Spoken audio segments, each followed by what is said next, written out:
Okay. So now that I've gone through all of my show notes and we are ready to have a conversation with Dr. Stanley, we are going to bring her to the stage. Coming to you, just bring her on. Hello, Doc. How's it going? Hello, hello. Can you see me? How are you doing today? There we go. How are you? Thank you, thank you. Thank you for having Um, me. Oh, absolutely. I am absolutely happy to have you. And I'm excited that we're going to get a chance to delve into mental health and what that looks like and how we deal with trauma. Oh, we're going to have a good old time. But there are people in the world who do not know who you are. So, what we're going to do right now is give you an opportunity to tell them a little bit about yourself. Cool? Okay, that sounds good to me. So, thank you for introducing me. My name is Dr. Stacey Stanley, and I am a psychologist, an author, an educator, and a workshop facilitator, motivational speaker. And my focus is on social behavior and cognitive areas of psychology.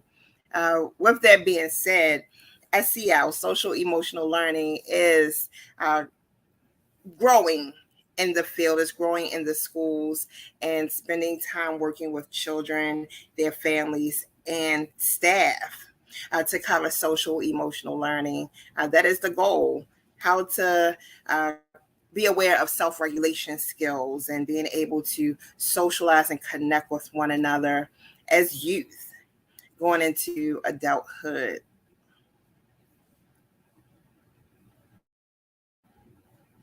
So I appreciate you having me on. Absolutely, absolutely. We have a great time, and mental health is a really big context of what we do, especially in the context, especially when we're talking about social emotional learning. I think sometimes people forget that we, as a society, there are social rules that we have, and those social rules are what kind of governs us and moves us forward, and gives us the rules on how to engage with each other. If you are born Right. and developed in a different society, you may not understand the social customs in a place. The example we use is the first time I went to a Catholic mass. I thought that the little the pew the kneeling I can't remember what they call it, the part that they put out to kneel on. I thought that they were just so fancy that they had like fluffy footrest. I was like, oh, this is, you must have to take your shoes off at this church and relax your feet, because I didn't know the social customs. So I would have walked in, Right. I walked in, I was like, oh, playing with, and they were like, don't do that. I was like, why? It's a footrest. No, that's where we kneel to pray. Oops. And so You I sound like appreciate. me. Oh, word? That's your. It sounds like that. I had that same experience. I went for the first time years ago to a wedding. And I was like, oh, okay. Yeah, something And, and, fancy. and when you talk about social emotional learning, I like the fact that you're talking about the entire, all of the stakeholders' involvement, not just teaching the students how to regulate themselves so they can appropriately interact with adults, but also helping the families create a context for them so that they can even explore some of these emotions. Hell, I meet adults all the time that have never explored more than two pieces in their emotional range. So tell us a little bit Right. more about the work that you do and how you help people navigate these spaces. Well, see, the thing is that when you are, um, uh, you can think of social. That means that you're interacting with other people, and emotional. You're thinking about your feelings, being expressive, and then you hear learning, right? So you're learning Mm-hmm. a new skill, a new technique. Mm-hmm. However, it all comes together. It all comes together. And sometimes people do not know how to express themselves. I found Mm. out after working with so many children is that kids are really great with expressing their emotions. It's not necessarily a learned behavior because they don't have Mm. a strategy with it. Mm-hmm. Mm-hmm. Mm-hmm. To come in with a strategy, they blatantly say how they feel. If I want to True that. talk, you know, such a mean, such they blatantly say things.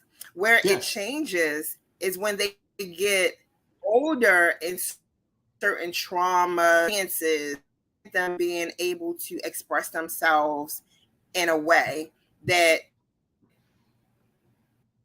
they were used to, not necessarily taught, but the way they were used to.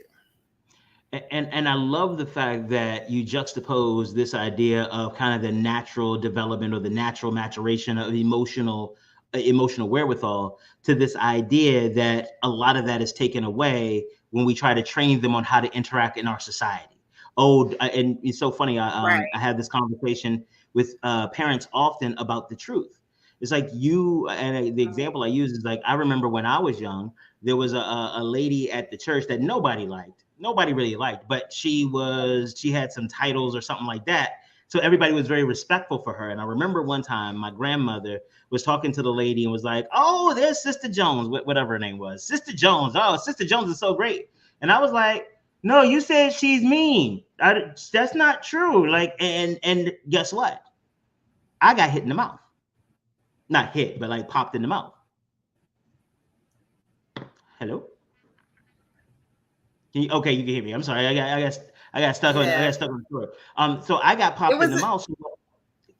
So what I learned was that the truth is designed. You don't use the truth if it will disrupt the social structure. You hide your feelings. You aren't honest because society requires you to lie. It requires my grandmother to tell Sister Jones that Sister Jones was great, and when she absolutely didn't believe that. So I'm grateful for the way that you structure those. Thank you. Yeah, well, one of the key areas is being responsible for decision making. Making the decision on how you want to express, being able to make the decision in how you express yourself, your feelings, being respectful when you're doing it. And also another thing is the social awareness, being aware. Being able to share, being able to empathize. So it's pretty much a dialogue either way you look at it. So it's social emotional learning is not something a one person learned skill. I'm just going to do this on my own. Is a dynamic of your community, whether it's any stakeholders, whether it's teachers, adults, anyone that's in authority figures, so community. It really does take a village with social emotional learning. Absolutely. And you actually write a lot about how to work with children and get them to understand and navigate through these spaces. Tell us a little bit of, because I enjoy when I have a writer on here give me something to read, Bo. Tell me a little bit about your books and how what got you started. So the first book was a 52-week motivation journal that was published during the time of the pandemic. And that was in 2020, late 2020. And that was designed around me having to figure things out throughout my college journey with my PhD. One of the things that I found that was hard was at first was trying to balance being a single mom, balance being a business owner, because at that time I had a salon. I'm a retired cosmetologist. So being able to figure out everything was a challenge for me. And I needed a little bit more structure. And with that, being able to know what I could do more of, what I can do less of. Being able to know what my goals and aspirations were at that time. Being able to set everything out. I grew up writing. That was just a part of what I did, being able to journal. However, it was not in a structured way. It was just a matter of being expressive with paper and my book. So being able to create something that was 100% full color. There are motivation quotes from Dr. Martin Luther King Jr., Dr. Maya Angelou, Marcus Garvey, and myself. I've also created some motivational quotes that will help people on with their week getting yourself started, because sometimes you're not going to have a good week. So you need something to kind of boost you. So having it in 100% color, having something to motivate you and keep you going, but also having the opportunity to rate yourself. So just imagine rating yourself at the end of the week. Yeah. I think So that followed. I'm sorry, go ahead. No, I was going to say that tool sounds incredible, because no matter how you rate it, it is a really good marker on how you see self. And once you have that marker, then you can start digging into, well, how did you get to that number? How did you get to that rating? And really be able to dig deep into some of the things, other things that maybe go ahead with your bad self. I see you. Okay. Yeah. And that's what it's about. It's about seeing yourself, not how, it's a reflection of your self-awareness. It all comes down to your self-awareness. Here we go with the social emotional learning. It still involves your self-awareness. And of course, as parents, and I can only speak from a mom point of view, being a mother, sometimes it's hard to be able to balance that out emotionally and physically, to the point where if you do not catch yourself, the next couple months, you can either spiral up or spiral down. Yep. So it's a very important tool. So with that, as being an adult and you're getting yourself together, because you're no good to your children if you're not any good to yourself. So what comes along with that is helping your children be able to learn those social emotional skills. And with All About Me Can't You See, it's a social emotional learning book. It's a book that you can use for child-centered time. Child-centered time, it doesn't have to be a full hour. It doesn't have to be 2 hours. It does not even have to include spending money, even though sometimes going for a little bit of ice cream, or candy is really good. However, being able to learn about your child and learn about yourself, and then be able to discuss it with your child. Absolutely. That is So an that's amazing what All About Me. Yeah. I'm sorry, I was co-signing. That's what I All think About I got Me a little Can't bit You of a See. lag, so I was co-signing on what you were saying. I think it's wonderful. Oh, okay. Okay, yeah. So All About Me Can't You See is that's what it's designed to do. It's a coloring book included, but it also consists of being able to, what is it that you like? What is, as a child, what makes you happy? Things like that. And you can actually write it, or you can draw it or color it, being creative. And it's for, and I'm going to say this because it's not, after I published it, I learned that the age really doesn't matter, but it was actually designed in mind for K3. Okay. However, I've had some adults who wanted to purchase it for themselves, and the feedback that I received, that it was very therapeutic for them. It was something that they was able to learn more about themselves. Absolutely. And I know we got another book to talk about, but after that, I want you to talk a little bit about how you've been able to help people who may not have had that type of social emotional support, or may have even had some adverse childhood experiences, so they don't have the context or the experience of what that type of support feels like. How do you help them, one, identify that they don't, and two, help them build that? So one of the things I do, I actually, my business, well, one of my businesses is Expressions Mentoring and Consulting, and I partner schools within Baltimore City, and within those is specifically elementary schools. So partnering with those schools and working with children such as in pre-K, kindergarten, early head start, you are bound to see where there are some gaps, even at home. some Mm-hmm. disconnects between the relationship that a child has with their teacher, because they're still building a relationship. They're in school for all of these hours. Your teacher, your staff, you're building relationships. It's Mm-hmm. and sometimes the relationship is more stronger in school Mm-hmm. than it is Mm-hmm. at home. Yeah. So what I found out during, my time working with these students and teachers is that just simple love, being able to listen. Um, some parents just, it's easy to give your child a cell phone, a tablet, or put them in front of a TV to Mm-hmm. say, keep busy, keep quiet while I do what I need to do. Yes. And that can be very hard. Well, So and what? what do you do? Like,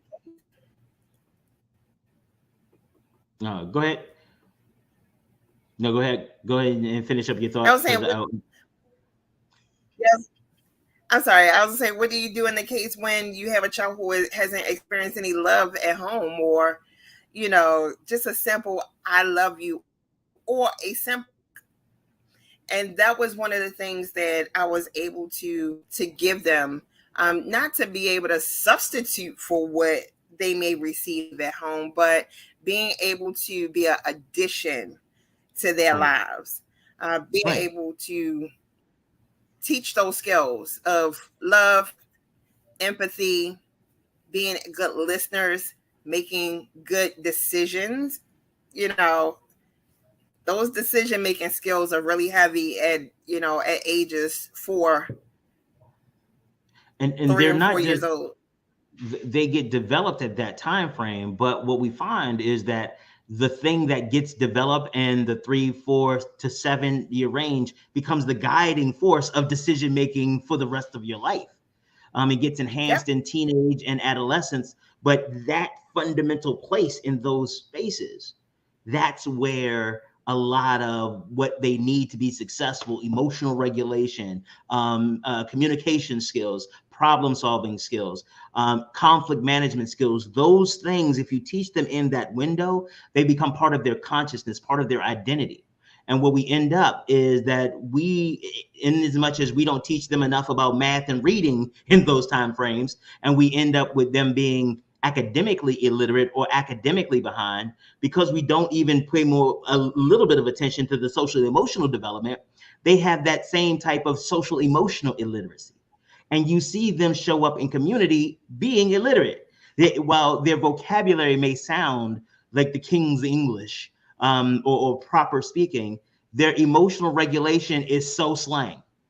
It is, what are you doing? Like, how do you even control that? And then we blame them when we don't accept the responsibility that we did not even create a mechanism for them to learn those skills. And so that's why I'm really Yeah. grateful for the work that you're doing and what you're sharing with members of the community, because a lot of us as parents, we're still trying to figure out how to regulate ourselves emotionally at work. When we're like, I'm gonna go to the bathroom or go outside, smoke a little bit, like, oh my God. And it's like, whoa, calm down. Like, why are you upset? And to really talk, we don't even have the tools to talk ourselves off the ledge. We know we got, hey, do me a favor, hey girl, do me a favor, talk me off the ledge, because I'm about to go in here and beat somebody's ass.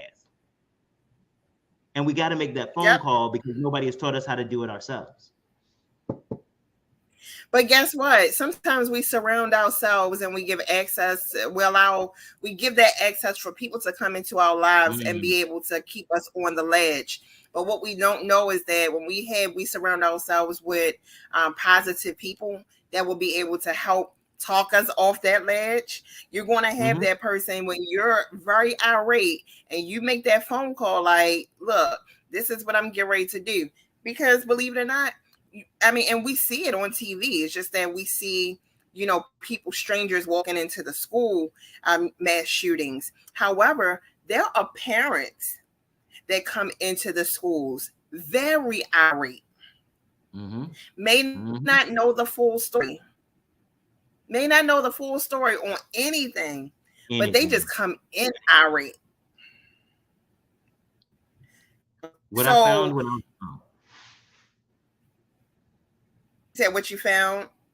Oh no, go ahead, finish up. I'll cover that point in a minute. I was like, what we don't do is that we don't provide enough resources for our families to be able to in turn help their children.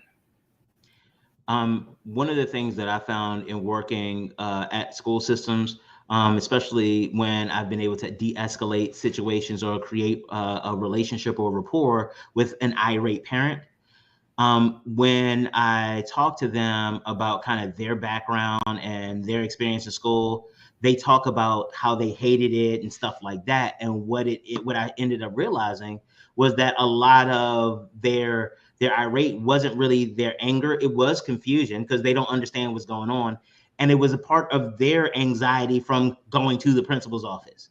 Like I have to go up here, I have to leave work, and a lot of it is the normal pressures of adulthood and being a parent. Because in case you any youth out there, hell, even us old folk, we need to remember our parents have no idea what they're doing even now.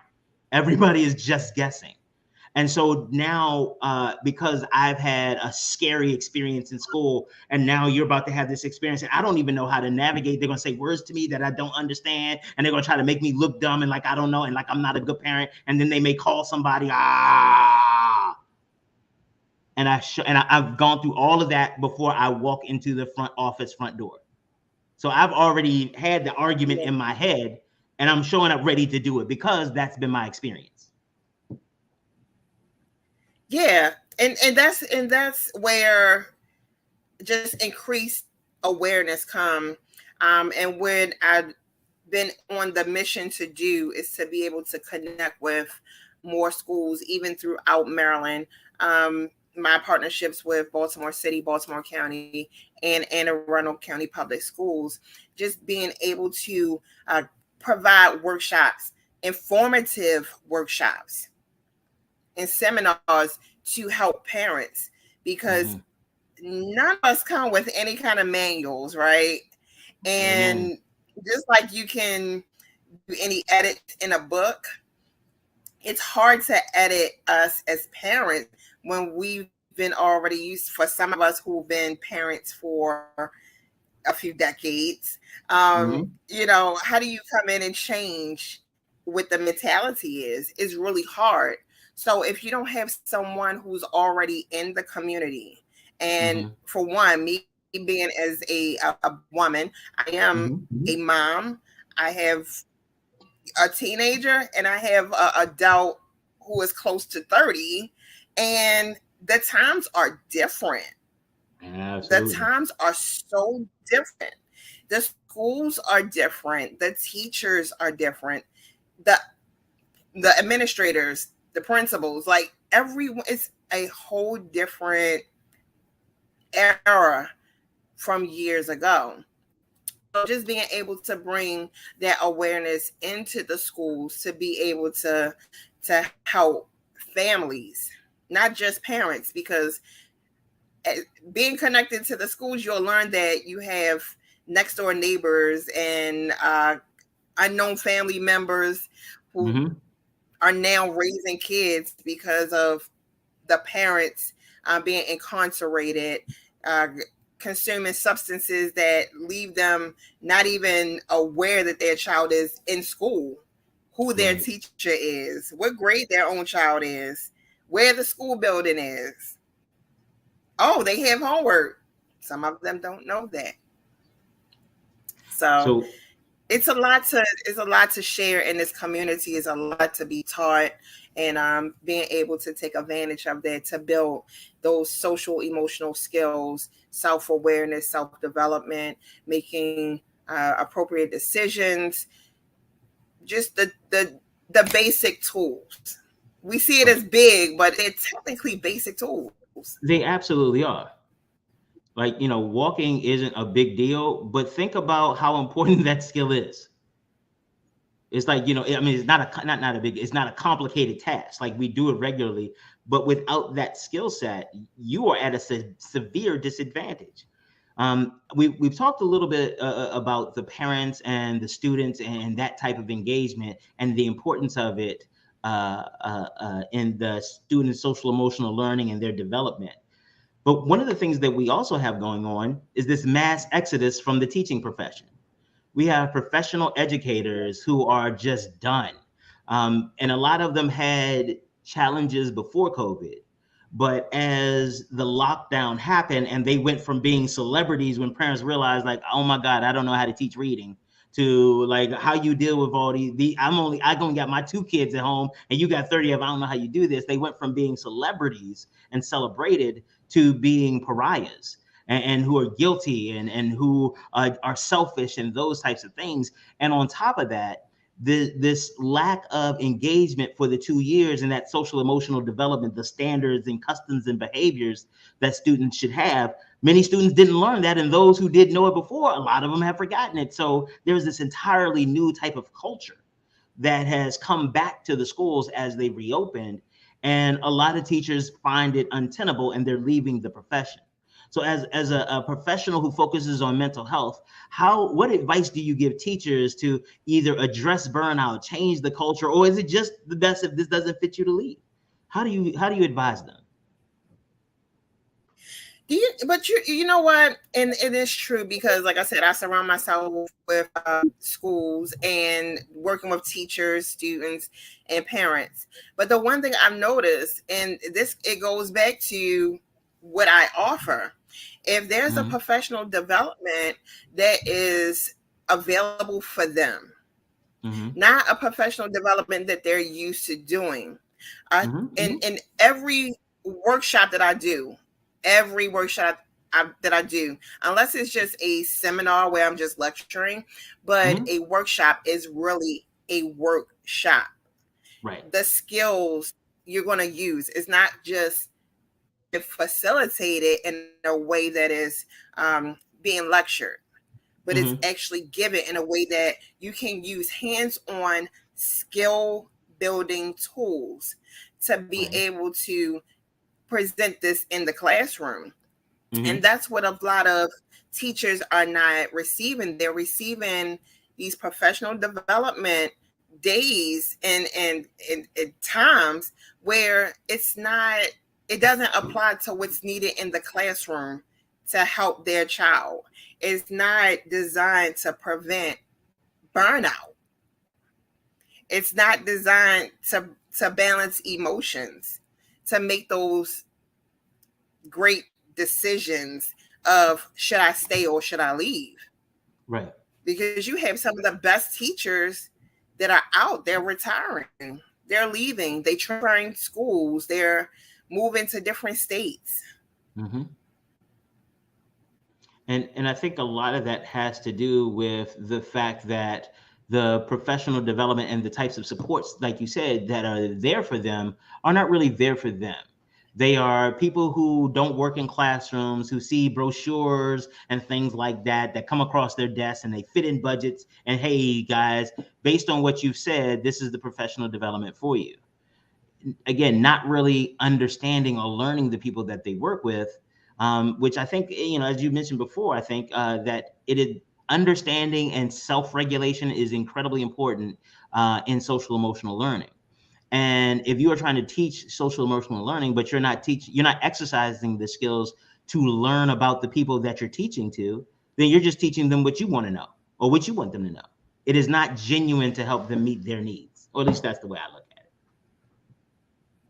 Or to get out of their comfort zone. I mean, it's pretty much the same thing you were saying, because you can become so comfortable, and especially depending on what community you're in, depending on what community that the school is in, you're going to receive every school that I've worked with completely different. The community has been completely different.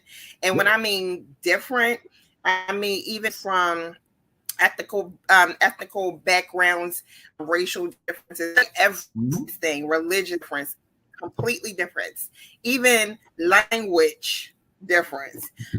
Working with schools who have predominantly Spanish speaking families, being able to address their needs. I found out in some of the workshops that I facilitated is that they have a hard time being able to express themselves because of the lack of English knowledge. And even when it comes down to they have difficulties reading. Mm-hmm. They have difficulties being able to read the information. Yeah. And I was talking to a good friend of mine who has worked in the school system, and we both said the same thing. They're having a hard time even in their own, in their Spanish language, being able to communicate what they need. Yes. So just imagine we're coming in and they don't know. I mean, think about how many Americans who are born here who have been taught English their entire lives still have difficulty with basic concepts. You're asking them to not only understand this concept, but to understand it in another language. And in many cases, some of the concepts we're trying to share, there's not even a cultural reference point for them. Like, when you think of idioms and things like it's raining like cats and dogs. Honestly, I've said that myself. I still don't know what it means because that I've never seen it rain cats and dogs. And if I did, it would not be. I would not think of rain at that point. I would think nightmares. So like, I use it and don't know what it means. And imagine saying that somebody's raining like cats and dogs. Like, what the hell happens in your country? What are you talking about? Maybe I don't understand English as good as I thought because what do you throw them off of buildings? Like, what the hell is happening right now? But you're right about the cultural context. Right. It's really it's a challenge. It's a challenge overall, no matter what community we're in. And just being in Baltimore alone, you had some people walk out of their door. And I mean, just this weekend, Father's Day weekend, Juneteenth weekend, we had so many shootings within Baltimore. Mm-hmm. And one was a business owner. Like, mm-hmm. What is going on? So you have kids who they already adjusted to that life of violence, and this is how I communicate how I feel when I'm angry. I'm just going to kill someone. I've actually had children that said that to other kids. Yeah. As an immediate reaction to what was done or said to them. I'm going to kill you. Or you see that they're using a pencil or scissors to harm another child. That is something because they've seen it. Yeah. That's something that they learned from someone. And it's about the social context as well. I did some work a long time ago in DC at this organization called the Covenant House, and I was volunteering when I had the online radio station back in the day, Radio for Real. Big up to the super producer, Kyle Crazy Horse Morgan. So I went there and I was interviewing. One of the projects we were doing is the archiving the voice, because this is in 2009-ish, so podcasts weren't even a thing. That word didn't even exist back then. And so we were just recording it and burning it on a CD so they can hear their own voices. And I was doing an interview with one young man. He was a 10-year-old, and we're talking about tell me about your life or whatever. So tell me about your friends. He said, well, I used to have 3 best friends, but now I only have 2 because one of them got shot and he was killed. But that happens. So now, but at least I still have the 2 left. No, sir. That doesn't just happen. And he said it with an affect that was just like, what? That doesn't happen to everybody. He had normalized the loss of a close friend as just something that happened. So what does that say to him about the value of life in general? If I am numb to the murder of my best friend, what does your life mean? Because I don't even like you. Right. Yeah, it's completely hard. And I think that's going to take me into my third book. The reasoning behind that third book. It's an anthology. Mm-hmm. And when I first started the research on getting participants for that, for this project, mm-hmm. which the anthology was published and launched January 1st of this year. But it took almost 2 years. It took about a year and a half to complete it. There are 13 different stories in it. Mm-hmm. None of the stories are the same. You're dealing with death. You're dealing with caretakers. You're dealing with terminal illnesses. You're dealing with, and when I say death, not just death of a loved one or a parent, but even death of a child. Being able to come back from divorce, uh, being able to balance life after losing your eyesight.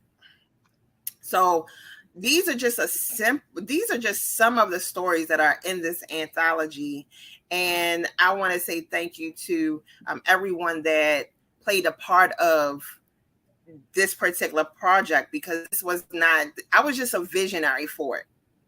I was just a visionary for it. And Alenia Renee actually provided motivations at the end of each of the stories. Because what's going to happen is that when you have people who experience things in their lives, there's no one there to motivate them. There's no one there to keep them going. So this wasn't just about them telling their story. This was, how can I turn my story into a lesson or a help for someone else? And that was the purpose of it. Similar to a diamond and the process of a diamond, the heat, the pressure that it goes through before it gets to its final destination, which is generally on someone's neck or finger, wrist, earrings, however those diamonds are displayed. But people don't understand, before it gets to a diamond, how long it actually had to go through its course, the process of that heat and that pressure to become as beautiful and valuable that it is. Whether it's a ruby or a amethyst or a diamond, it still goes through pressure and process to get to the final destination. So that's what that last one is about. It's about those psychological impacts that they experience. They experience to get to, and some of them are still balancing it till this day, being able to, figure out life through it all. Because that is the biggest thing, is how do you take all of this information that you have? How do you make decisions? How do you plan for the life that you want to lead and keep your resources focused in that direction? On the book, All About Me, Can't You See? One of the things I wanted to share with the audience, because a lot of times, there are people who call themselves authors. It's like, oh yeah, okay, you put a pamphlet together and sold it on YouTube or something. I mean, on one of those sites. But I want to read one of the reviews that you have on It's All About Me, Can't You See? It says, this is such an excellent addition to our library. The kids love all of the activities and enjoy to read along as well. Absolutely love this book, all caps, and recommend it to all with little ones and teachers of little ones as well. That is and it's a verified customer account. That is, and I do that on purpose, because there are people, like you said, there's a lot of information out here. Who do you trust? And one of the things that we advise people to do is to look at what people say about it. Look at what people say about the research. Now, it can't be 100% necessarily, but it gives you at least an idea of how to begin.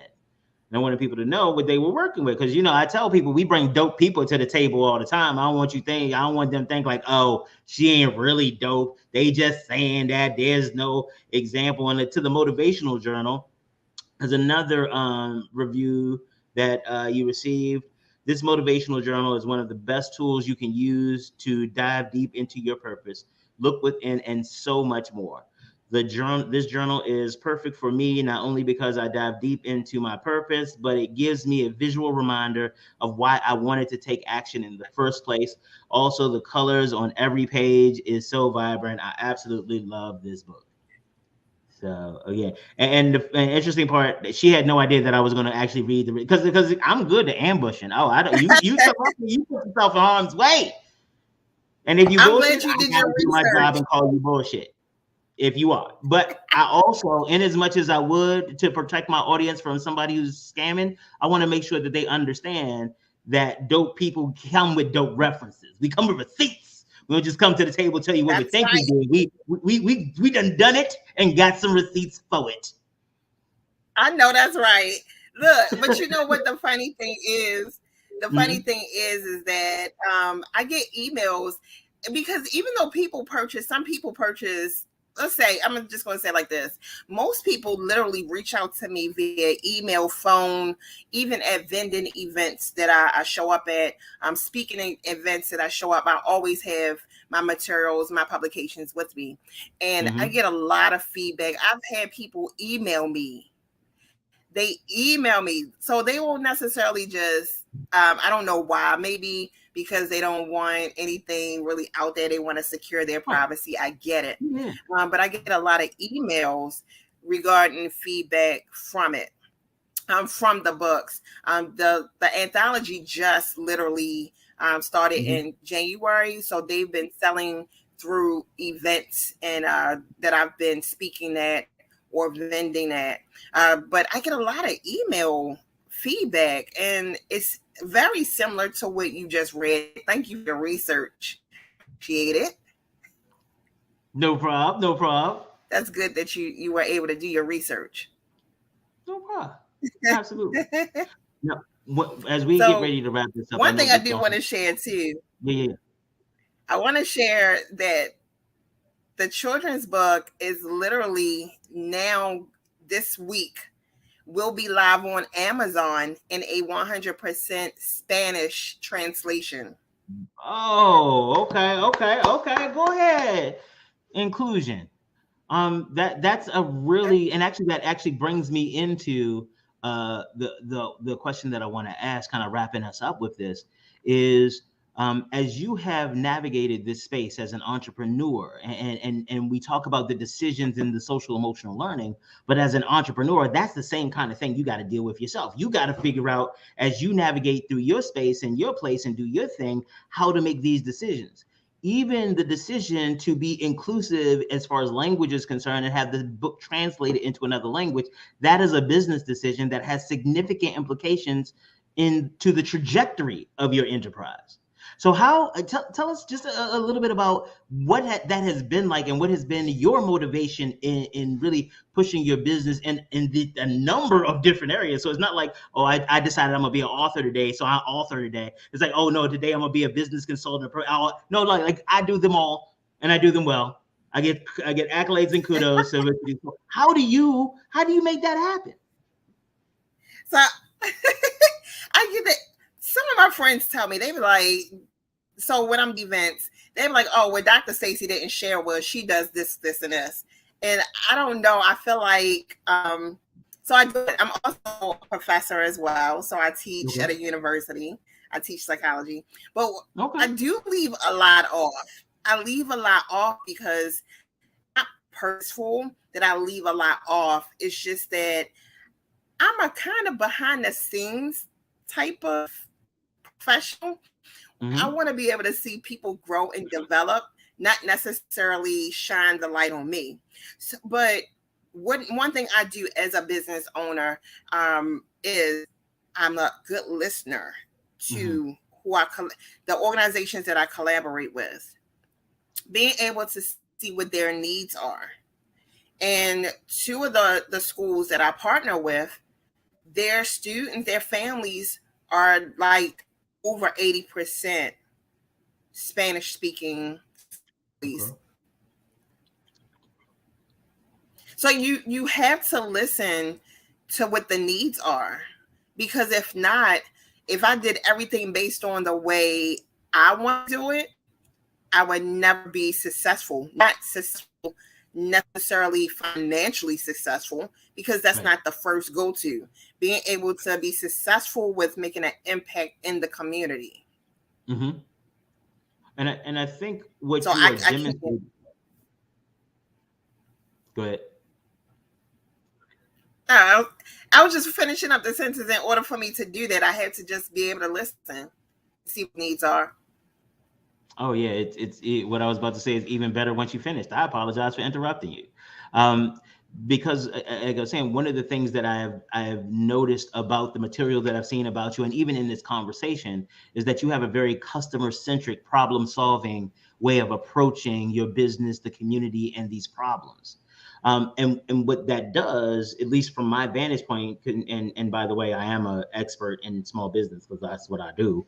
From my vantage point, that provides a really critical foundation for sustainability, because the way I teach my clients about their engagement with their customers is that your target customer is the one that writes the check. So if you don't understand, if you have not learned them, you have not got a sense of what motivates them, what their needs are, and how to engage them, you want to be guessing a lot, and you're going to get a lot of it wrong. And so as just as a business professional, I appreciate the way that you engage kind of the business portion of the whole model. So I just want to say that, because again, it's rough out here. Thank So you. whenever we get an opportunity to compliment somebody, we should take it. Thank you. I appreciate it. I really do. I get I guess that's when a little bit of the imposter syndrome mixed in. Is like, I know I could be doing a little bit more, but it's like, okay, you really a lot. And it's so much. It just really goes to show that there's a lot more work to be done, and to be able to collaborate with other people, like-minded people, to be able to service the community and service impact in an impactful way, to be able to provide services, for those purposes, not for us, but to help those in the community. Amen. Amen. And all right. I hate the fact that we're coming up on time, or that we've come up on time. But what I want to do is to absolutely, you have the links to set up another interview. I would love to have you back. And separately, I would love to talk to you about potential collaboration, because some of my partners and I have designed some engagement around accountability for risk management and compliance and accountability for high school students, or for high schools, and also professional development in diversity, equity, and inclusion. So I think we got a couple things that you and I could talk about, help the community, help them understand what's going on. And you know what? The funny thing is, I know we're getting ready to wrap up. The funny thing is that I actually am a member of the American Psychological Association, and Division 1 is one of my primary active divisions, and inclusion and diversity is a part of what we stand for as a general psychology division. And it's not just a national thing, it's an international thing that involves the inclusion. I've also partnered with research and from other psychologists in another country. So it doesn't necessarily mean, just in Baltimore or just in the state of Maryland or within the United States. Inclusion and diversity is all over. And that's you have people coming from other countries here. So being able to accommodate and provide diversity and inclusion is a goal. So I would love to collaborate and partner. Of course. Yeah, we're gonna do that. We're gonna do that. So Axel, before you go, you gotta sell them something. You gotta tell them how they can reach out and contact you and stay in touch with you and all that other good stuff. Absolutely. You can definitely keep in contact with myself, Dr. Stacey Stanley, with Expressions Mentoring and Consulting. You can email at XP, and that's X as in X-ray. There's no E in front of the X. So it's XPRESSIONSMC@gmail.com. Or you can log on to our website. You can check our website out, all the different services that we offer. You can also order all three of the books by either email or via our website at www.xprion-nm as in Mary E.com. Once again, that is www.xpression-me.com. Also, you can reach us. Our business line is 410-705-4522. And I appreciate you having me on, Mr. Honorable. I appreciate everything. Absolutely. I tell these people all the time that I know dope folk. I know who does what in the community, I how know they that's hold right. it down. And you know, as I mentioned in the lead-in, Dr. Stanley does the damn thing, has had a significant impact on members of the community and things like that. And I thought, because I don't like to, y'all know that's a lie. I do love putting people's business in the street, but this time I was trying to be professional. Y'all not be getting show notes. And I was like, well, we're going to talk about the book. And I was like, so I'm just not going to be just ignorant, but it's okay. We're going to be ignorant next time. That's going to be fun. It's going to be fun. We're going to express ourselves because that's what we're going to have some fun. Yeah. I was trying to be professional. This is your first time and my birthday's coming up. So I'm like, I need to do something, I need to calm myself down and stuff like that. So yeah. But next time. See, we could have celebrated. I have a birthday coming up too in the next few weeks. When is your birthday? July the 10th. Mine's July 4th. Look at you, July babies. Whoop, whoop. We're good people. We're good. We're absolutely excellent. Cancers are amazing. I had to sing about it a little bit. Absolutely. especially the July ones. Oh, we are extra special. Extra special. And see, I bring my oldest son in to July because he was actually supposed to be born on my birthday, but that mama needed his own day, so he came 7 days early. So I claim him as part of my July birthday, but we know how it goes. My oldest is July the 5th. She decided she wanted to make her way after the fireworks. So I understand. And I'm grateful as mine is the 4th. So, I don't have to share it with her. It's fine. Yeah. All right, Doc.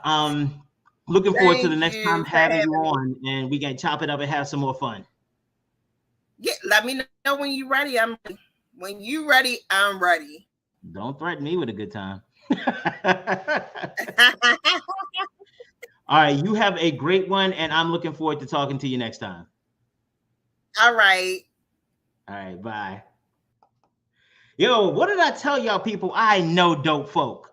Man, listen, y'all don't even understand the dopeness I just associate myself with. Like, it's like, ooh, I just got so much dope on me. It's just, oh wait, no, not illegal dope. That's disrespectful. That's not what I'm talking about. Don't go around here telling people, oh, I think William get high. No, I'm talking about dope people, not like heroin. You knew what I was talking about. Don't be disrespectful. Oh my God. Somebody said that's not anybody except the people in your head. You know what? All of y'all disrespectful. I'm leaving. And guess what? We will be black tomorrow.